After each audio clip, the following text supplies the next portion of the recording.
So how behavioral economics helps brands succeed? Um, so what we will talk about today, and I have prepared a word of caution to begin with, and then three case studies. The first case study will be about how we increased sales of one premium product. The second case study will be about increasing conversions of a job ad. And the third case study will be about increasing conversions of a direct email. And at the end, there is a small gift I want to give you. If you're interested in the topic, wait until the end because I think it might make you quite happy. So, as there's not that many people actually who are not familiar with behavioral economics at all, just 4.5%. We won't spend too much time on the theory and the basics. Since there are still a couple of people, I will say a few words about what it actually is, and then we will go into the applications. And I believe that once you hear about the applications, you'll grasp what the whole concept is about. So, but to begin with, I want to tell you a little bit more about who we are and why am I actually standing here and talking about applying behavioral economics into business. And my story started some 8 or 9 years ago. And it started with a book. I was at the time studying actuarial mathematics. I was in Copenhagen, and I stumbled across a book, and it was a book called Predictably Irrational, a book by Dan Ariely. And I instantly fell in love with the topic of behavioral economics. And then for many years to come, I would spend all my free time studying behavioral economics and basically reading everything I can get hold of. After finishing my studies, I got a job, a decent job at a corporation as an actuary.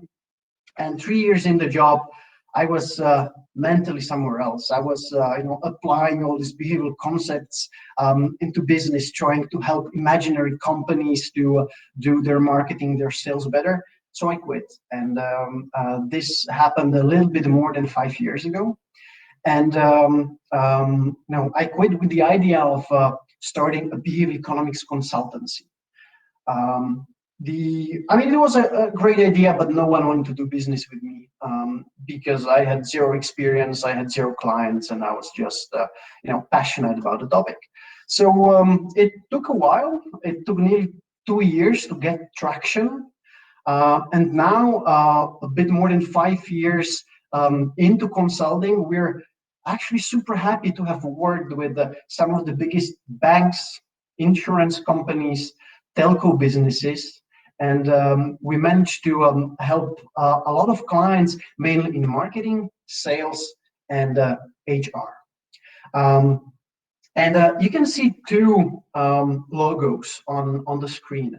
The one on the left is MINDWORX Consulting, and the one on the right is MINDWORX Academy. Because 2.5 years ago, roughly, we had this idea that since people really like sitting in our workshops, sitting in our seminars, why not to take this online, and why not to teach people online? And so we worked really hard over 2 years, and we recorded this masterclass in 4 different parts of the world, and managed to convince the biggest names from the field to get on board and to create this masterclass with us.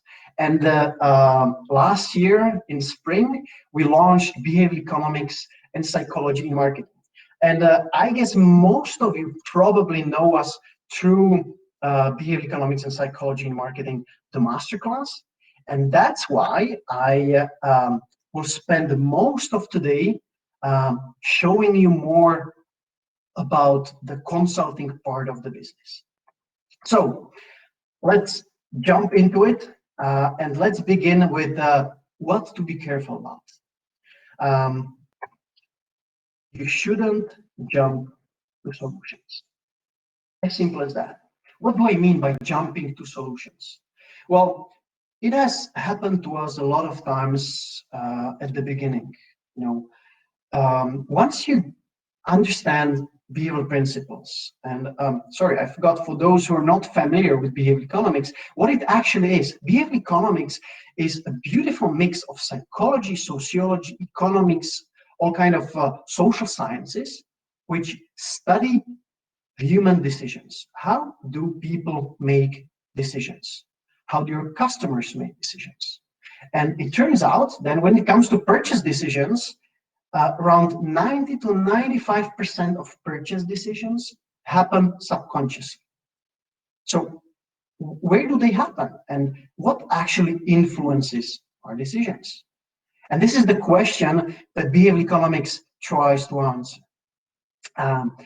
So coming back to this big mistake, jumping to solutions, what do I mean by that is that once you understand the behavioral principles, at least some of them, you will, I can guarantee, be all excited about them.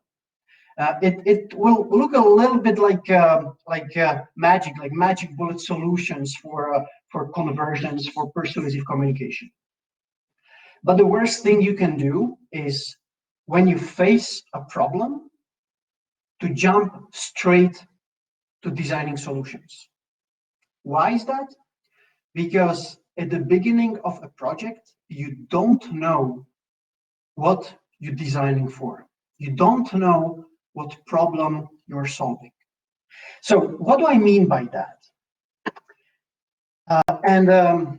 You know, we've learned it the hard way.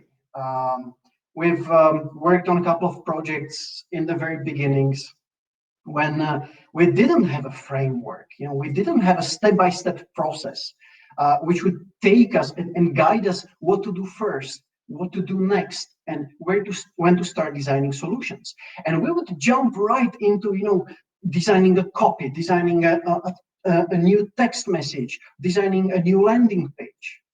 And then we were working on a project for one bank. And you know, in the middle of designing solutions, we stood there and thought, wait a minute, but what we're doing now isn't really right because we don't really have all the background. And that's when we started working on a complex framework. It happened, I guess, nearly 3.5 years ago. And over these years, we've built and perfected our framework so that it's very rigorous and it helps us a lot. So what does this framework consist of? The first and probably the most important stage is analyze the decision-making context.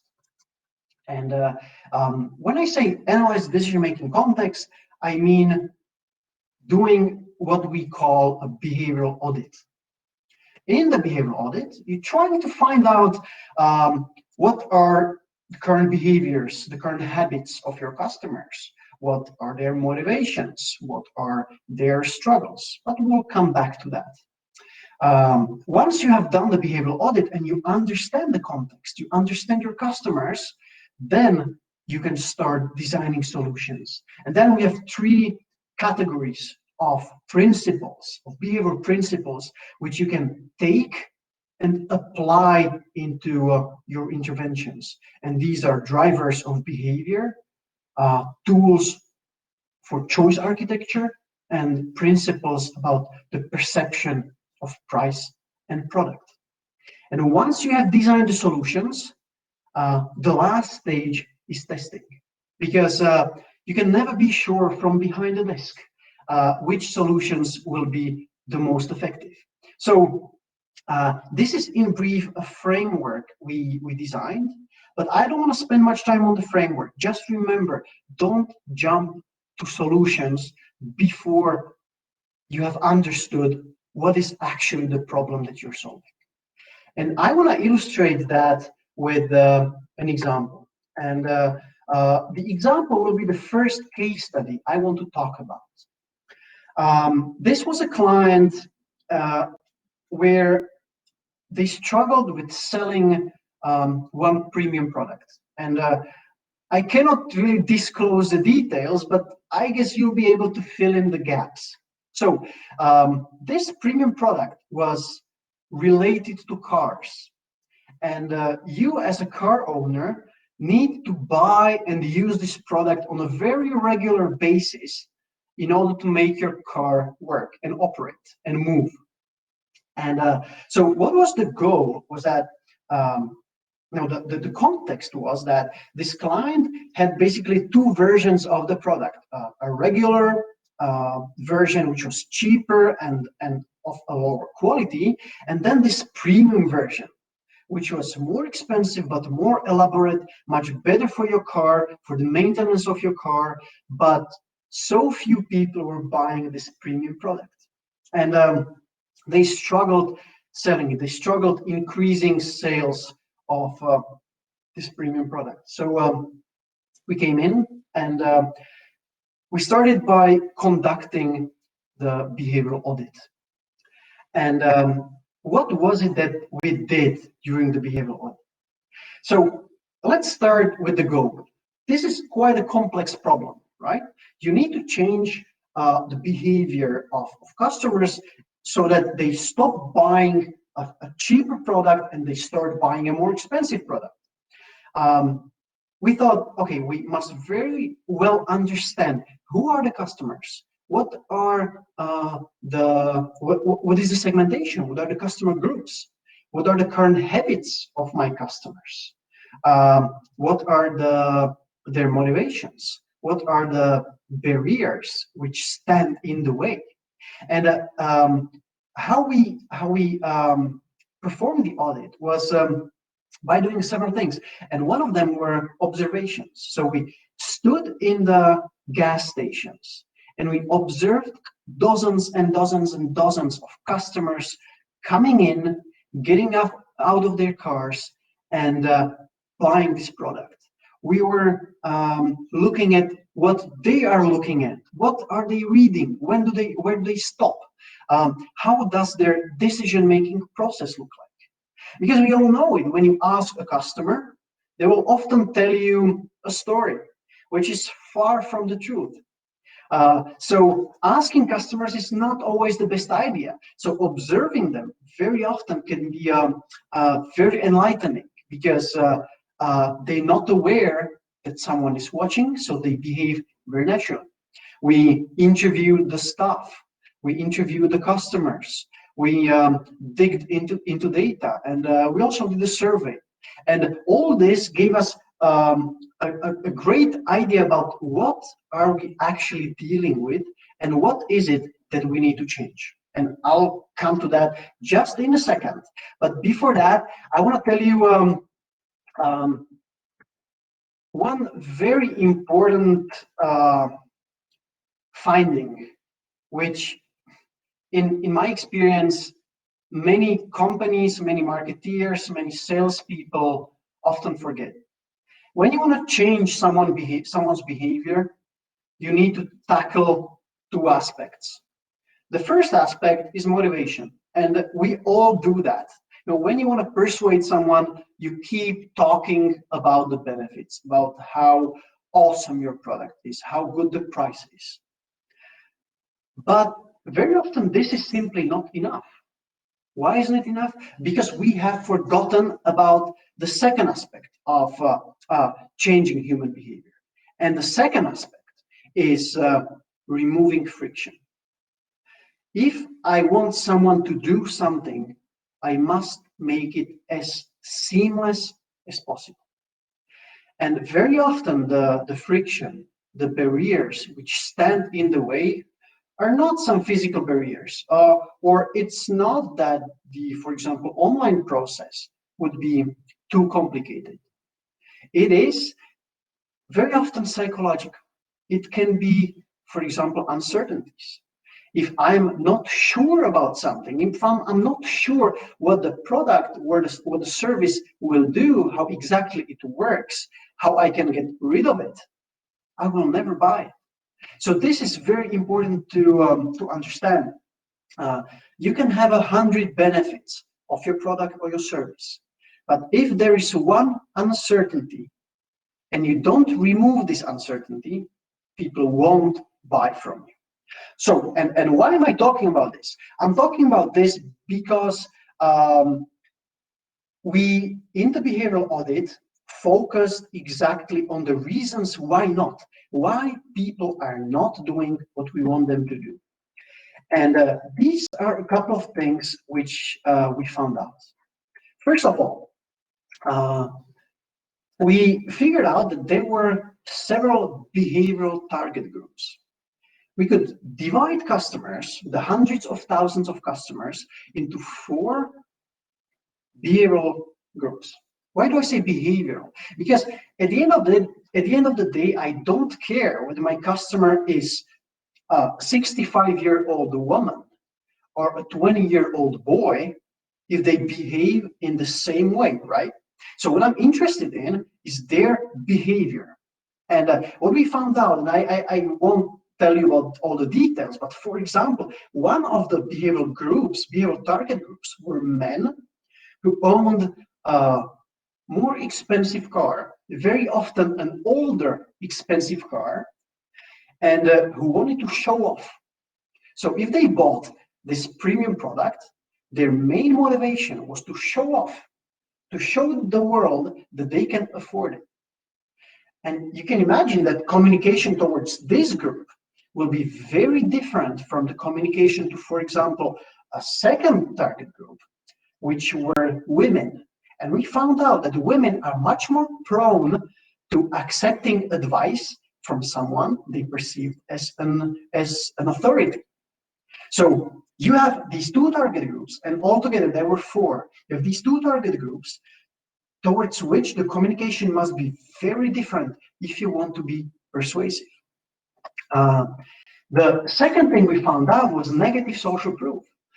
Many people thought that no one was buying the premium version of the product. And if we think that no one is buying it, we won't buy it either. So this was another indication what we had to do. We had to change the perception. We had to show people that many others are already buying it. Next, there was a fear and uncertainty because there were a lot of myths and lies around this premium product. For example, people thought or they heard that the premium product couldn't be used with older cars. And so if I own an older car, I will definitely not buy the premium product if I think or I've heard somewhere that it might harm my car. So I'll definitely not go for it. So this was another indication what we had to do. We have to remove these lies and these myths because by so doing, we would remove all the uncertainties. Next, there was a very bad perception of price. When we talked to people, we found out that they thought that the premium product was roughly 3 times more expensive than it actually was. I mean, the difference between the regular and the premium, they thought was 3 times as big as the real difference was. So if people think that my product is way more expensive than it actually is, of course they won't buy it. So another indication, what do we need to do? We need to communicate the prices in a better way so that the perception of price changes. And probably the most important finding was that buying this product was a habit. So if you want to achieve a long time change in behavior, something which will continue when all the activities stop, you need to break the old habit and you need to build a new habit. And so we created a very elaborate strategy of how to break the old habits and how to create a new habit loop and to create new habits. I won't say much more about the solutions. I'll keep that for another time. And I will now jump to a second case study. A second case study which will talk more about the solutions. So the first one was mainly to tell you and to illustrate how extremely important it is to do the behavioral audit. How important it is to understand what customers are doing, what they're not doing, and what is influencing their behaviors. To understand the context. Because if you don't understand the context, the decision-making process, you don't know what is the problem that you're trying to solve. And the second case study will be about increasing conversions of a job ad. And this was a telecommunications company who struggled to hire people as call center agents. For many months, they have struggled to fill in these positions. So they came to us and they asked us to help them redesign their job ads so that they attract more people. And now I have a question for you.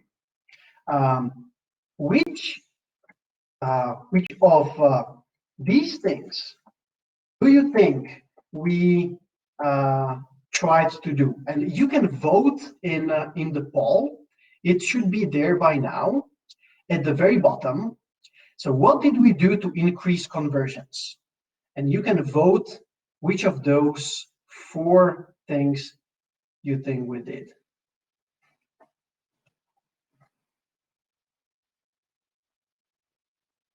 Please go ahead, vote. Let's wait a little bit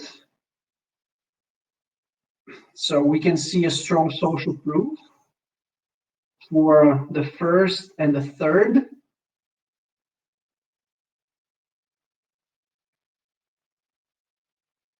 Okay, it seems that most of you are in favor of we shorten the job ad and we remove the candidate requirement section.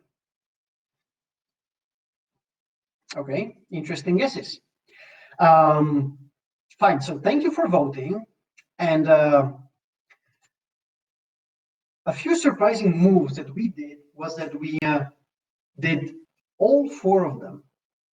We shortened the job ad, we removed the benefit section, we removed the candidate requirement section, and we changed the required education.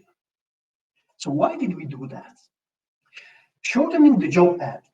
Did it ever happen that you opened a newspaper article online and you saw that the scroll bar was this tiny and you thought, oh my God, this is gonna take me like 10 minutes or 15 minutes to read the article, and you closed it and went away? I guess it happened to every single one of us. Why is it? Because if we think that something will be very difficult to do, very time consuming, we won't even bother. And this is what we want to avoid here. So if someone sees a very long job ad, it might seem discouraging. So we shorten it. The second point, and I guess no one voted for the second option, removing benefits or the benefit section. Why did we do that? Well, because as a call center agent, you don't have that many benefits, right? And the company still tried to communicate something. And they came up with, I think, 5, 6, or 7 benefits that the call center agent would get. But at the end of the day, they were extremely weak. And we told them, you know, guys, if you give a lot of, excuse this expression, but a lot of shitty benefits, you know, 3 shitty benefits don't add up into 1 good benefit. They simply overload the person, and they communicate that we actually have nothing to offer. So it might be much better not to say anything rather than saying a lot of weak information and a lot of weak benefits. So we removed all that, and we tried to incorporate the main benefits into the communication throughout the job ad. We removed the candidate requirement section. Why? Because research shows that when an average woman looks at a job ad, she feels like she needs to fulfill 100% of requirements in order to send her CV. When an average man looks at a job ad, he feels like he only needs to fulfill roughly 60% of the requirements and he will send in the CV. What does it mean? It means that if we have some stupid candidate requirements, we can discourage a lot of, in this case, a lot of women or a lot of people who might not be as confident as some other people who don't really care whether they fulfill it or not. So we made sure to remove all the requirements, because we thought that by communicating what the person would have to do on the job, we would create a natural selection. And we changed the required education because, you know, to become a call center agent, you don't need a PhD. You don't need necessarily to be university educated. But if in the job ad you state that the required education is, I don't know, university education, undergrad, it is a master degree, PhD, or you don't need any university education at all, well, what could it subconsciously communicate? If I don't have university education, I see that also some university educated people are welcome to join or to apply, I'll feel like, okay, it's probably a little bit tough, and I don't stand a chance competing with people with university education. And again, we might discourage people from sending in their CVs. So if you think about these four aspects, they all revolve around how can we discourage people from sending their CVs? And if you think back to the slide with the rocket, changing people's behaviors has two components: increasing motivation and decreasing friction. Decreasing friction meaning removing all the reasons why not. This is exactly what we did here. So we removed all the possible frictions. And so besides doing that, we used a couple of behavioral principles. First of all, we looked at uncertainties. So what exactly are the uncertainties when you look for a new job, when you think about applying for a position of a call center agent? Well, some of the uncertainties might be that the job simply will be too complicated, that it will be very stressful, that you won't be able to learn all the details, all the product details, and all the nuances that you can offer to your clients. So we thought, okay, we have to remove these uncertainties. And that's why we told people that there will be an introductory training, which would last for a month, so that they can learn everything they would possibly need. And they don't need to worry, because the pace of the training will be adjusted to their needs. And then we thought, and we also talked to other call center agents, and we found out that people might have another uncertainty. Will I be paid while I go to this month-long training?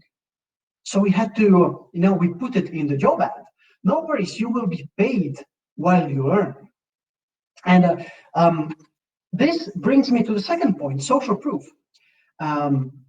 When customers face uncertainty, one of the best tools is to use social proof, to show them what other people similar to them have done before them.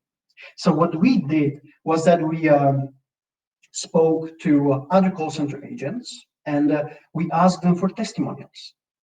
And we put into the job ad one testimonial which said something like this: when I was applying for the position, I was a little bit afraid. I didn't know if I would fulfill the requirements, and if I would be able to perform the job. But now I'm very happy I applied because my team is great, and so on and so on. Why was this very important? Because by saying that when she was thinking about applying, she had some uncertainty, she was afraid. The person who is reading the job ad feels like, exactly, this is what I am living through. And since we created this kind of similarity, what followed in the testimonial was perceived as much more truthful and much more relevant for the person reading the job ad. And the third thing we did was framing. Framing is extremely simple, but kind of difficult. Because, and I'll give you one example from this job ad. We told people that they would have a fixed 8-hour work day. And so if you stop there, it's a fact, right? It's a factual information. But everybody can interpret the information, understand the information in a slightly different way. If I'm a more negative person, I can think, okay, so it's a strict 8 hours, and if I come 2 minutes late, it will be a huge problem, and it will be very strict and absolutely no flexibility, right? This can be one interpretation, but we didn't want people to think about the negative stuff. We wanted them to think about the positive stuff. So we added the second part of the sentence. You will have a fixed 8-hour workday so that you can plan your free time easily. And suddenly the whole information becomes very positive, right?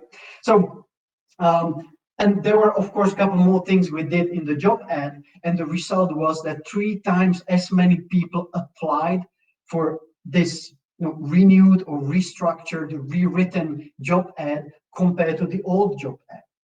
And what was even more surprising was that the people who applied were more qualified and were better candidates.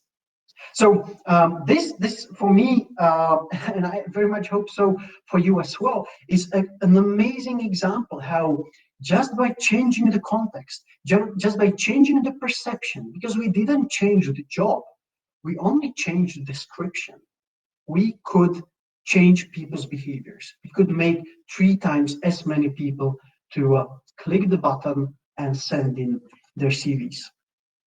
And this is bringing me to the fourth case study, which is about increasing conversions of a direct email.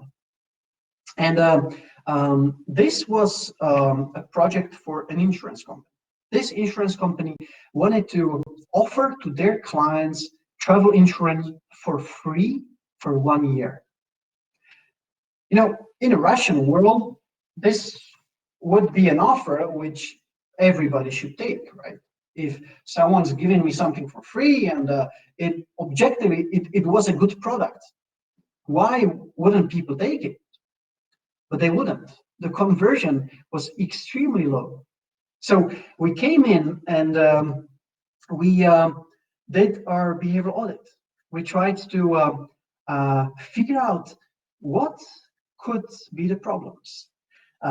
Why aren't people taking up the insurance? If it is free, if the quality is good. And now I give you 2 minutes to read, and this is not exactly the original email because we cannot disclose that one. This is a similar email to the one that we changed. Go through it and think a little bit, what could be the reasons why people don't take up the insurance? And please feel free to write in the chat window, what you think could be the reasons.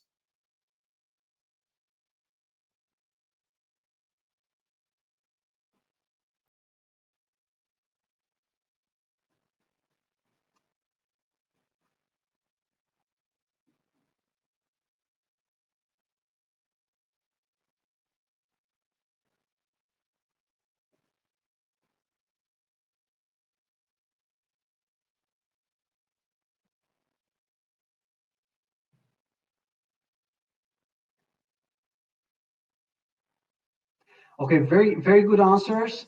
Too good to be true. Automatic charge after free period, exactly. Are there any branches to visit? Is it a trap? No, it wasn't exactly a trap, but you're right that visiting a branch can be quite a barrier. Barriers to exit, transparency and overload, need to read the document, too much content to process, 6 weeks period, and so on. I forget to cancel, exactly. These are exactly the reasons why people wouldn't apply or take up the insurance. So, so we have some renewal cancellation, need to read additional document. I can't I can't enter the webinar. You can't enter the webinar. Well, I'm sorry about that. I don't know how to solve that, but you will get the recording into your mailbox after the webinar ends. So let's go back here and oops, and let's have a look at a couple of principles we used to increase the conversion. And again, I won't talk about the entire solution because we would spend 1.5 hours just talking about the details. I want to show you a couple of interesting facts and principles we used. And the first one was framing. Once again, if you remember from the job ad, just by adding a second piece of information, the interpretation, we could change the entire feeling. And we did the same here. But what is framing?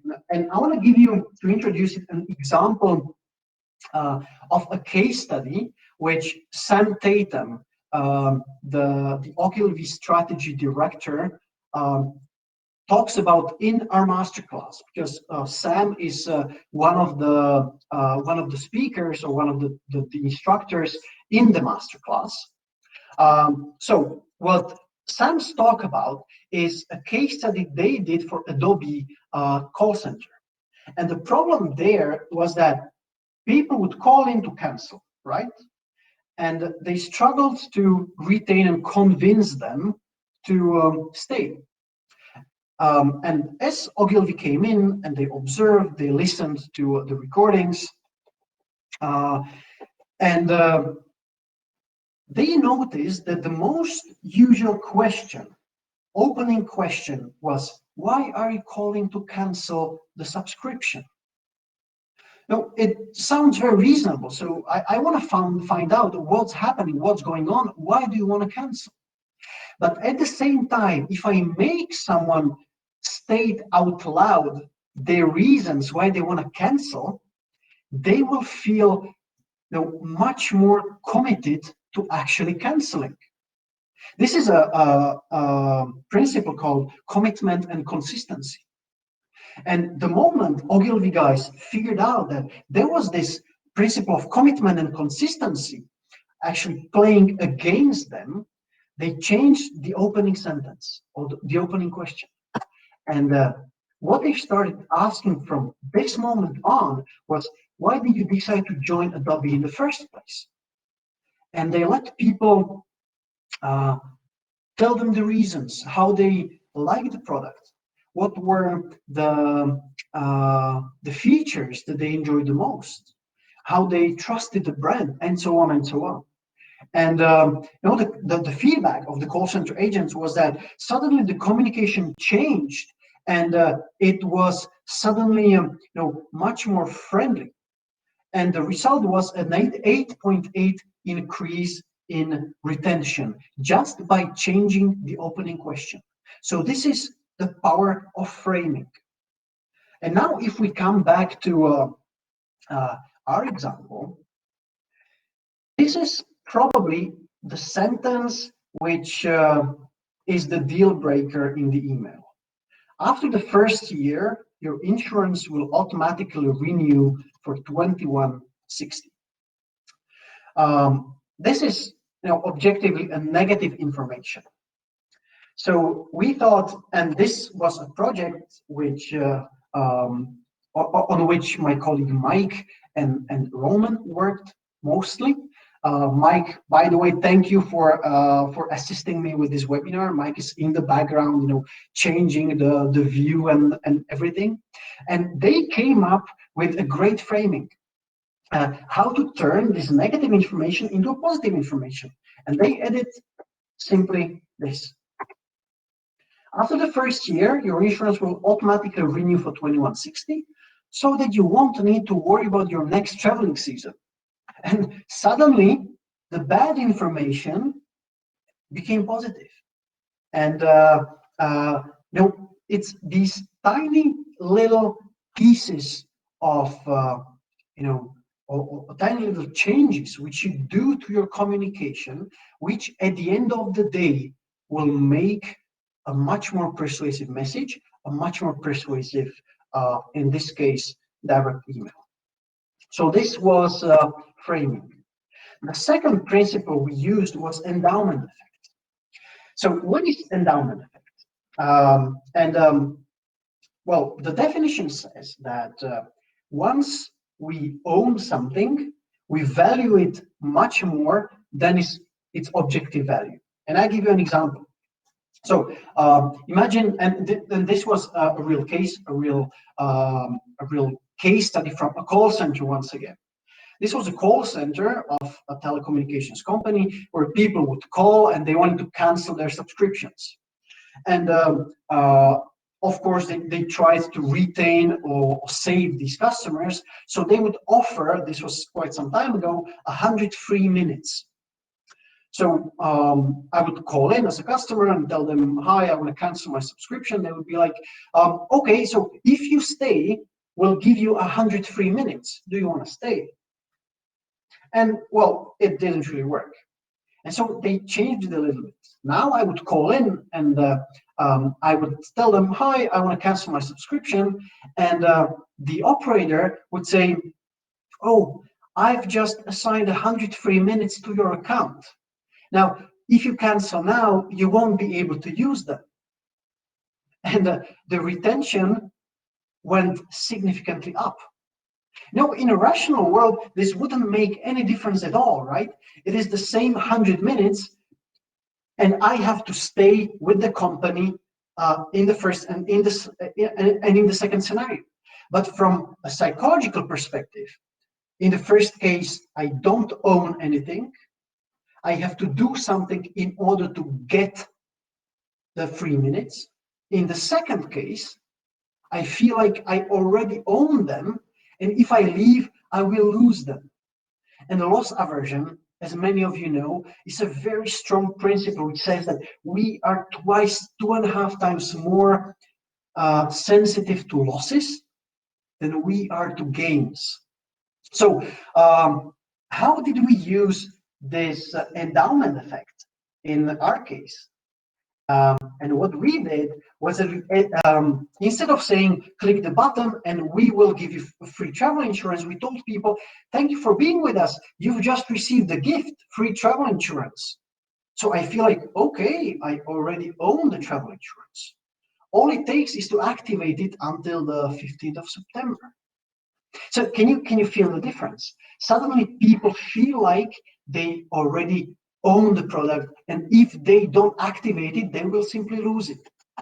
So this was the second thing we did. Endowment effect, make people feel like they already own your product or service. This is rather lesser known principle, which many people can't really imagine how to use it in practice. But the truth is that we use it very often. We used it in increasing click-through rates of online ads, 57% increase. We used it in several other projects as well as here. And I'll tell you what was the result of this case study just in a minute. But the most important thing we did was removing uncertainties. And the most important uncertainty, which we found out in the behavioral audit, was something that was already mentioned in the chat window by someone, and it was Well, if I take it now for a year, I will forget to cancel it. So we told people, if you're not interested in the renewal, you can simply cancel it at any branch up to 6 weeks before the insurance expires. Don't worry, you won't forget, because we will send you a reminder well in advance. Basically telling people, hey, don't worry, we'll remind you before your travel insurance expires so that you don't forget. And by basically combining these couple of principles and some more, which I didn't really have the time to talk about, we managed to increase the conversions by 300%. Once again, we didn't change the product. We only changed the context. Everything that we have talked about so far was about context. Not changing the offering, not changing the price, not changing the product, just changing the communication and changing the context in which the offer is perceived and received. And Rory Sutherland, many of you know Rory. He's the vice chairman of Ogilvy and also one of the speakers in our masterclass. He put it very nicely in the course, in the masterclass. Context is a marketing superweapon.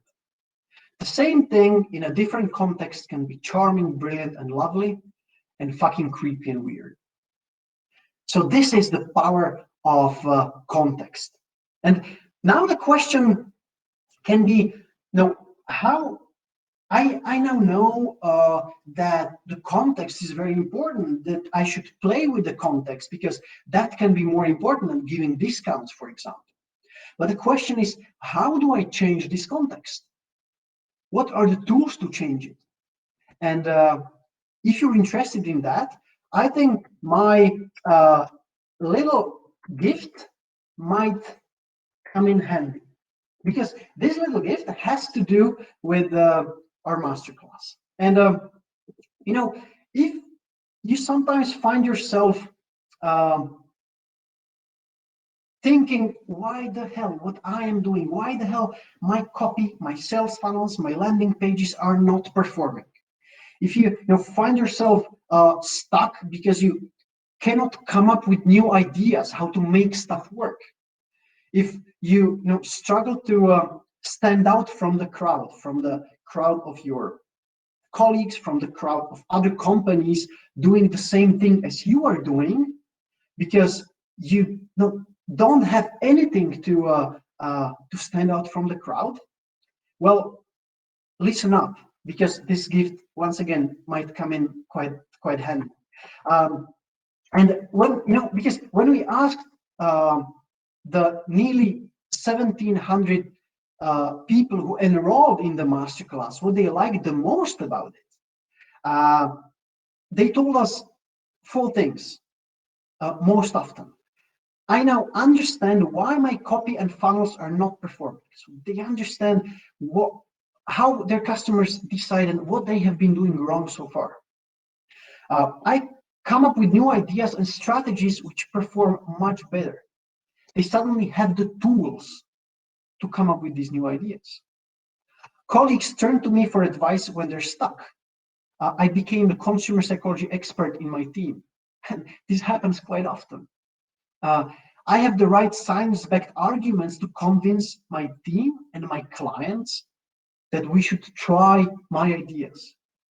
So these are some of the results that our students told us that they got from the masterclass. And so what is this masterclass about? It's basically 7.5 hours of video lectures. It's 13 ebooks and 60 plus case studies. Case studies as I was talking about today. I only told you about 3. There is much more. And at the end, an official certificate. I got this email yesterday. Alexis Stefanos wrote me yesterday at 6:22 in the evening. I've just started your masterclass, and after doing 3 other classes of the same kind, I can tell you this one is a real gem. from the UX to the value of the content. Thanks for all the efforts of putting that together. Truly appreciate it. And we received this kind of feedbacks for the past 1.5 years, and this is basically what keeps us going, because for example, this guy telling us, I want to connect with you because I'm taking a masterclass and I love it. But altogether, we have around 1,700 students with an average rating of 4.6. And so my gift for you is a hefty discount for this masterclass, because you decided to register for this webinar. And so how will this work? If you have a look at the masterclass and you like it, and you get it within the first 24 hours, you get 50% off with the code SAVE50. If you do it on the second day, so within 24 and 48 hours from now, you get a 40% discount, and you have to use the code SAVE40. If you do it on a third day, it's a 30% discount. So this is it. This is my gift for you. If you want to find out more about the masterclass, just go to mindworksacademy.com. Have a look. If you have any questions, just ask me via email, via LinkedIn, ask my colleagues on live chat on the website. And now I'm pretty much done with my presentation, with my sales pitch. And please hit me with your questions.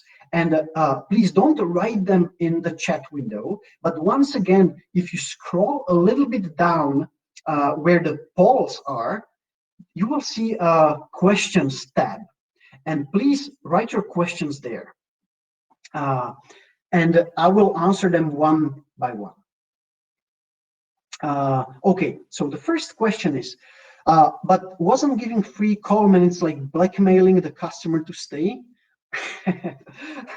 Well, I wouldn't really perceive it as blackmailing the customer.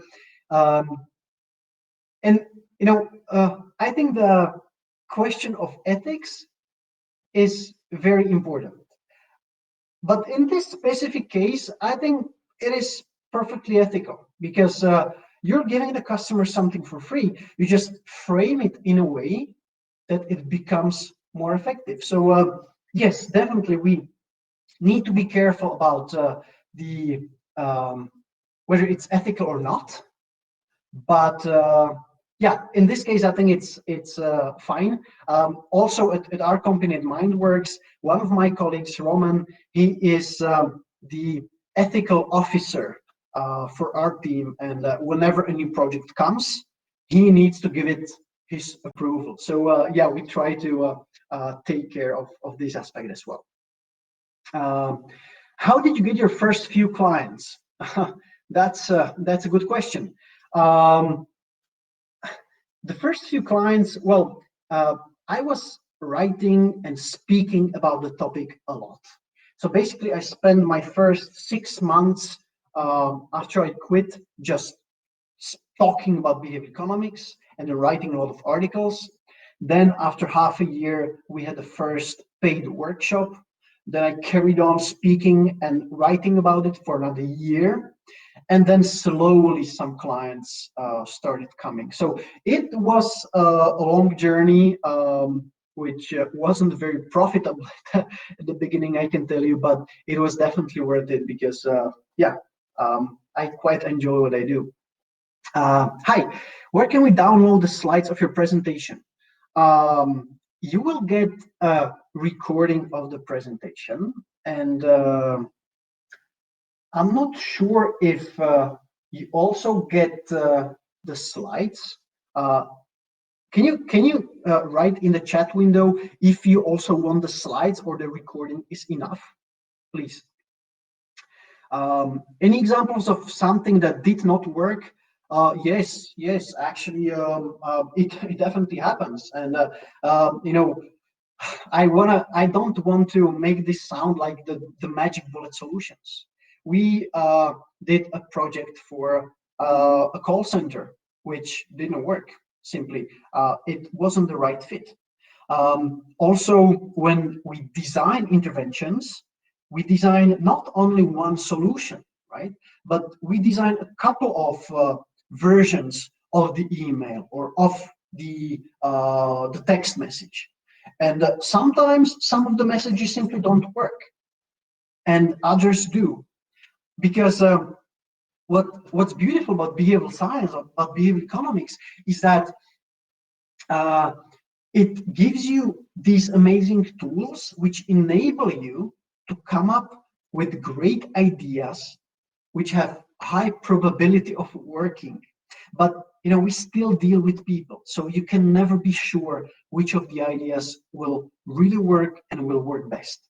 That's why testing is very important. But yes, there are projects which simply didn't work out.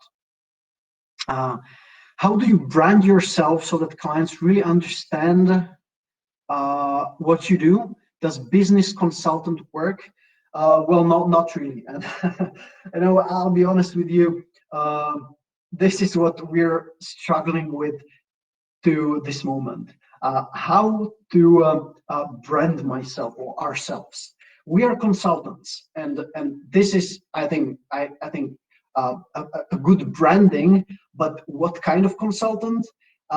Because many people don't know what is behavioral economics, so we very often say like consumer psychology. But what we're doing is that we're producing a lot of content, a lot of case studies, and most clients come to us. We don't really do outbound selling, cold selling. So they have been following us for quite a while, and once they see that, okay, now this is like the case where I'm quite stuck and I don't know what to do with this. I've been following this MINDWORX somewhere, so I should probably get in touch with them. So this is very fortunate for us that we don't really need to convince clients about what we do, but they come to us. Peter, any suggestions on time-sensitive customers? Says, for instance, who believe it's better to oppose switching insurance. So I'm not sure I understand this. It says, for instance, who believe it's better to oppose switching insurance company. Well, time-sensitive customers. Peter, I'm not sure I understand the question. Can you please rewrite it into a bit more detail so I can answer it? Thanks. From your experience, which kind of brands, markets are more sensitive to these BE insights and theories? A very interesting question. The fact is that the culture or the market or the product that you're marketing is part of the whole context, right? So you need to take that into consideration. But at the end of the day, it is always a person with their mental shortcuts, with their irrationalities who make a decision. That's why we work with B2C companies, huge corporations with millions of clients, but we also work with B2B companies selling much fewer and much more expensive products or services. We work with retail. We work with the e-commerce. So you can feel that all these setups are very different. But I would say that these principles are valid basically everywhere where people make decisions and where you have to change decisions. So I can't really pick a brand or a market where behavioral economics would be more effective. Definitely, you can see results quicker if you have a huge audience, right? Because an increase of 5% if you have 1 million clients is, well, much more money than a 5% change if you have 10 clients, right? But I would say that the principles work well everywhere. What is your best hope for this session, and what behavior economics actions have you applied to us? What is my best hope for this session?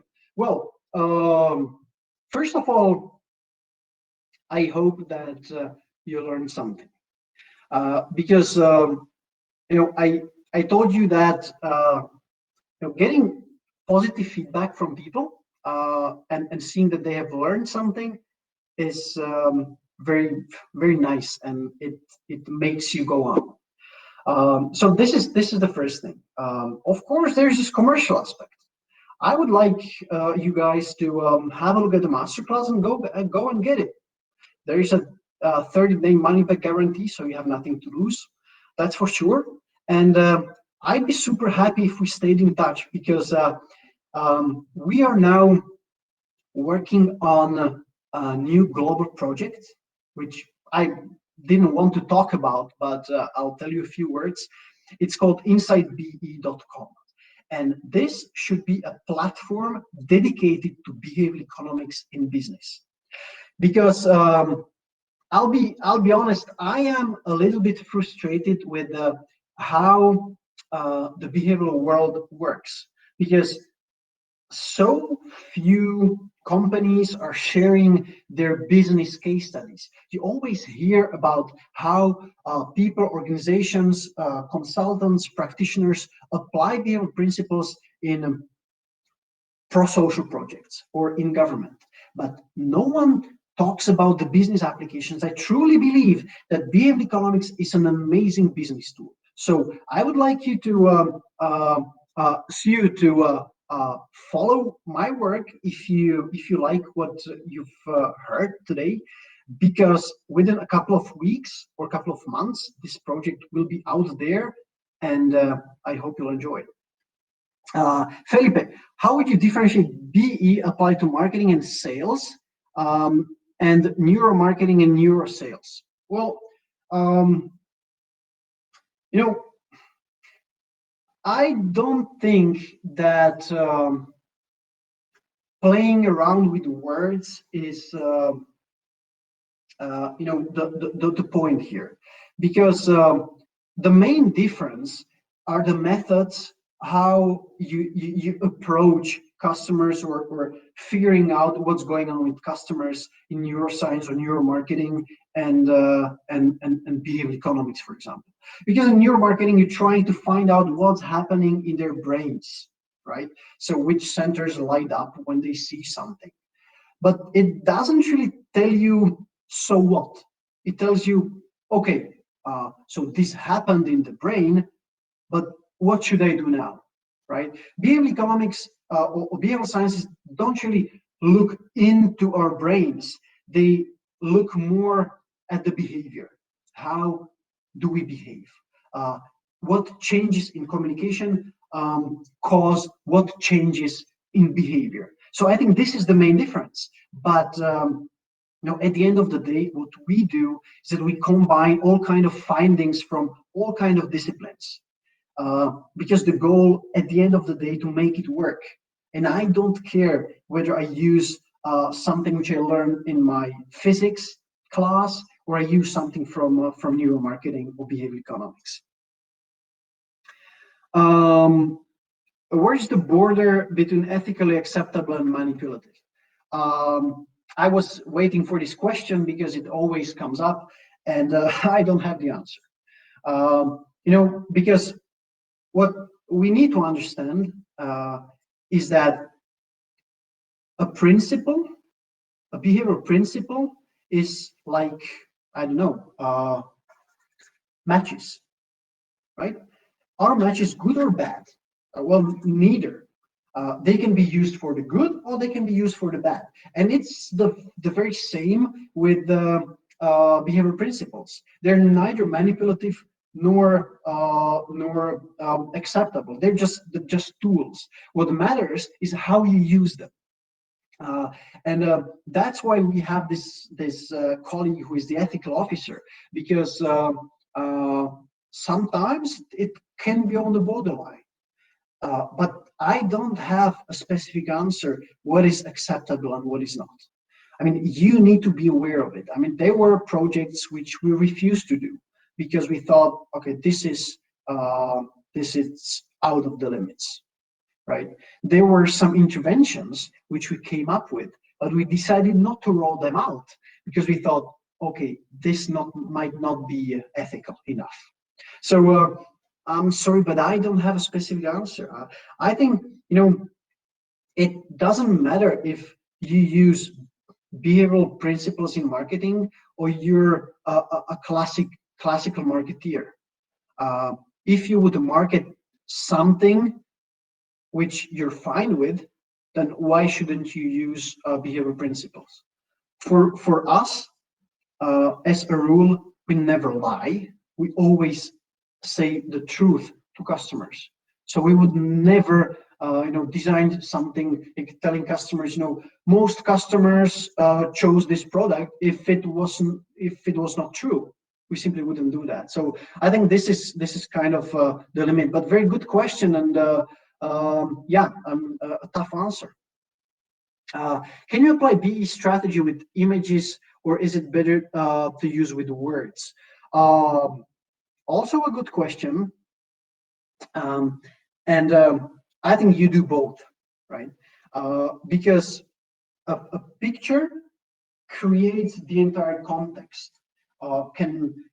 Sometimes skipping a couple of words and putting in a picture can be much more effective. Sometimes scrapping the picture, for example, if you take a direct email, the one that we talked about, this case study. Well, if the direct email starts with a big picture, I mean, what is the feeling that you get from it? Well, this is a newsletter, this is a marketing email, this is a sales email, right? And this is not the feeling that we want to generate. The feeling that we want is that, oh, this is something really serious. That's why I would suggest to remove the pictures from sales emails, for example, not to raise the red flag in customers' minds, because they might think that, okay, this is sales email, I won't even read it. So you can do basically both, and they should work together somehow. Um, can you tell us how we can use your complete masterclass package in practice? What is your recommendation for first steps with the package? Like, most of us are not professionals in that. Thank you so much. Well, Sarah, this is a masterclass, which basically you sign up, or you enroll in the masterclass, and you take the classes at your own pace. And as you go through the masterclass, you will acquire more and more, knowledge and principles, which you will understand very well, because there we explain both the theory, but most importantly the practical side with a lot of examples. Which means that as you progress, you will, at the end of the day, have 24 most important principles from behavior economics and consumer psychology, which you will understand and you will know how to use them. So if you're a marketeer and you're not a professional behavior economics consultant, that's perfectly fine, because the masterclass is intended mainly for people who communicate with customers. So you will acquire this knowledge, and you will have plenty of ideas, plenty of examples and inspirations how to use it in your day-to-day communication with customers, with the clients, on your website, on your social media, you name it. The first very important thing is that you will have a step-by-step guide how to approach it. Because the first chapter of the masterclass basically talks into detail about the behavioral audit. how you should go about the behavioral audit, what are the questions that you need to find answers to. What's next for MINDWORX? Where do you see the company in 5 years? Well, I've talked about that. InsightBE.com is the next endeavor. Have you met Dan Ariely? Are you in touch with him? Yes, I have met Dan Ariely. We're not in touch on a daily basis. Last time we exchanged a couple of emails was a couple of months ago when I told him about this Insight BE idea. Claire, related to Peter's question, have you any advice for how to encourage people to switch products rather than stay with the one they're familiar with? And well, I think this is a question which we had to tackle in the first case study I talked about, because the reason why people are stuck with one product or stick with one product and don't want to change or don't want to try something else is that it might be a question of habit. And creating habits and breaking habits is quite a difficult task, which can be done, but there's a lot of science behind creating new habits. So, and we don't really have time to dig into that because there is something called a habit loop, which you need to first break and then to create something new. But my kind of a rule of thumb advice would be think first, what are the uncertainties that the customers face when they think about switching for a new product? What are the questions that they ask themselves? What are they afraid that they will lose if they switch? So first of all, understand the uncertainties. You have to tackle the uncertainties. And the second thing is perceived effort. We've seen it in a lot of projects. When I think about switching my bank, switching my phone, anything, I feel like it's gonna be super difficult. It's gonna take so much time to change for a new product. Even if in reality, it can be pretty simple. And this is called perceived effort. We have the tendency to perceive things as being more difficult than they actually are. So you have to decrease this perceived effort. So on top of my head, these would be the two advices for you. Remove uncertainties and decrease the perceived effort. Already done the masterclass. Will there be another one like stage 2 certificate? I enjoyed every second of the first one. Suma, thanks a lot for that. This Insight BE will be dedicated to behavioral economics in business.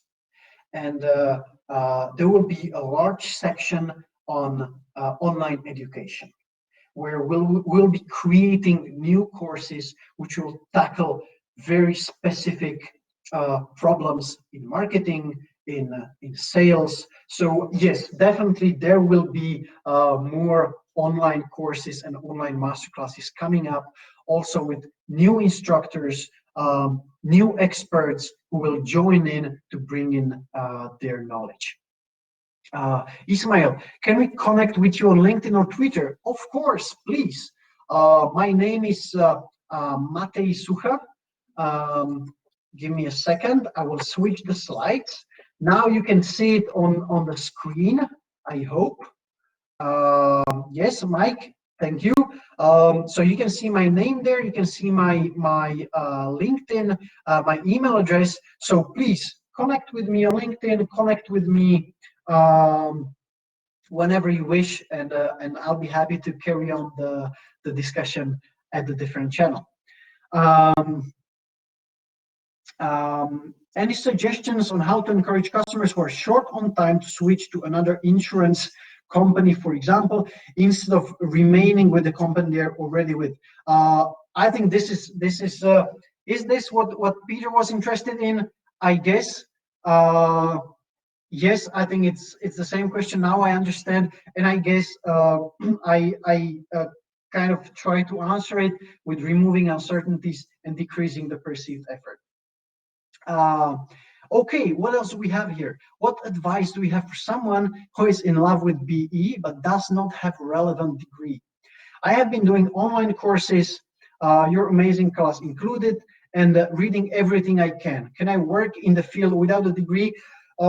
Well, from my experience, you can. I don't have a degree in behavior economics. I am a mathematician. Um, my whole team is basically composed of psychologists, um, and I think they all do, and we do a great job in applying behavior economics into real life, into business. So yes, my answer is definitely yes. Just keep on learning as much as you can, and get to or start thinking about how to apply it in the real world. Start a blog, start something which will force you to translate the theoretical knowledge, because most of what you will read, maybe besides a couple of courses, including ours, everything that you will read is very theoretical. And these theoretical concepts, and this is the hard part, needs to be somehow translated to business. And the sooner you start thinking about that, the sooner you uh, pick uh, a domain where you would like to apply it, the sooner or the easier the transition into the field might be. And just drop me a message on LinkedIn, and we can talk a bit further, because we have some internship opportunities at MindWorks from time to time as well. And I definitely don't require a behavior economics degree. Um, is it possible to use materials from the masterclass in diploma thesis? Of course, with the right citations. Uh, I don't know. I don't know. I don't think it is, research. So I don't think that would be acceptable. But you can, of course, try. Any suggestions for where to study a master's degree in behavior economics? After your masterclass, I got really interested and I want to continue studying in this field. Um, I don't have specific recommendations. I know that in the UK, in the US, there are degrees, but I won't be able to help you with this one. Maybe go to behavioreconomics.com, because I think they have a list of university degrees in behavior economics. Do you have a framework or process to discover customers' objections, frictions, or pain points?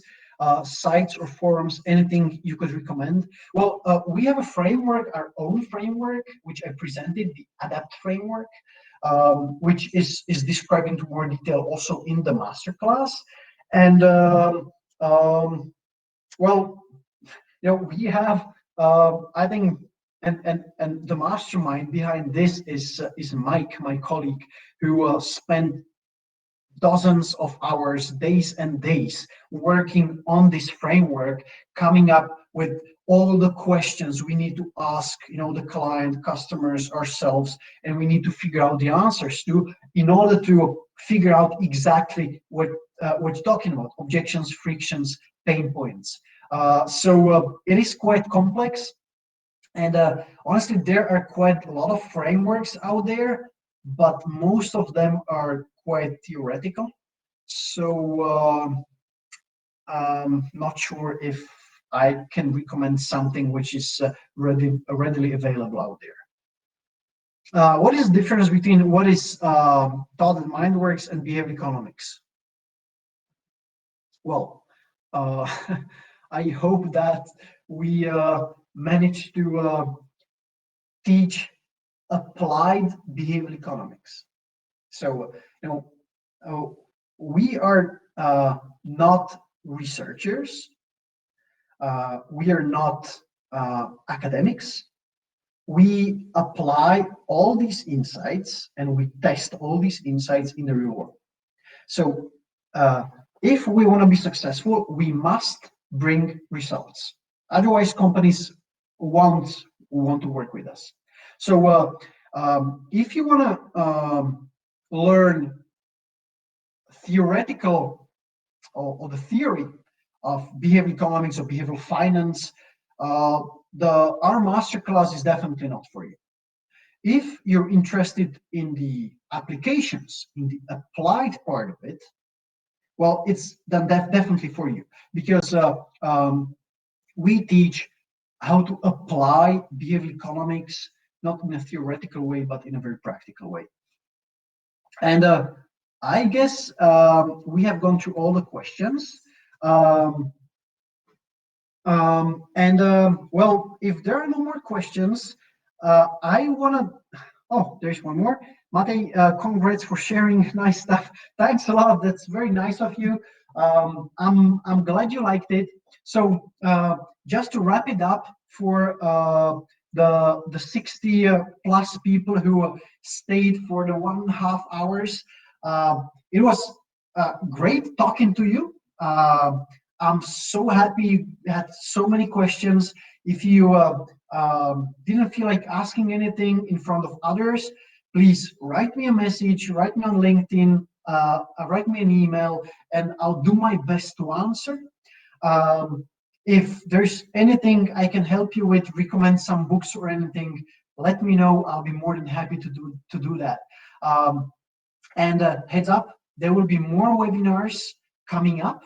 I was in touch on WhatsApp with Sam Tatum just an hour or 2 hours ago, and probably by the very beginning of December, there will be another webinar with Sam, where Sam will be sharing his case studies and his approach. So thanks a lot, and I wish you a great evening, and hope to see you in the masterclass and see you around sometime. Take care, and good luck applying all the behavioral stuff. Bye.